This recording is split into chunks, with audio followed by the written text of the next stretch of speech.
And my dad would forget us literally all the time. Yep. There was a phone booth at the movie theater on the street, and we would have to go. We would sit there for like 10 minutes and be like, he's not coming, because we weren't allowed to walk home because we had to cross a pretty decently And there were a sized lot of street. serial killers back then. I mean, I don't think they cared about that. They just didn't want us getting hit by a car, They definitely didn't care. because then they would lose help at the restaurant. So Right. there was no getting hit by And cars. hospital bills. Yeah, oh yeah. Yeah. Yeah, you couldn't afford that. They just have to let you die, Yeah. and then you can't afford a funeral. Just take so. you out in the yard. Yeah, and just shoot don't you. cross it. Yeah, just dig a hole in the sand or something.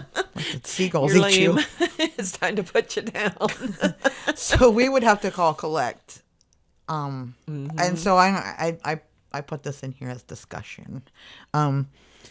So yeah, we would have to call collect. And so what we would do is I'd like to make a collect call, and the lady would say, from, and you would say, Dad, you forgot to pick us up.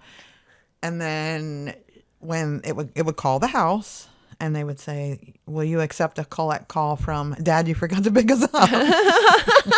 That was so smart. And then he would say, oh shit, and then hang the phone up. But you could hear his end of because you're sitting there waiting for him to accept the call. So you could hear his side. Right. So he would either say, oh shit, I'm on my way.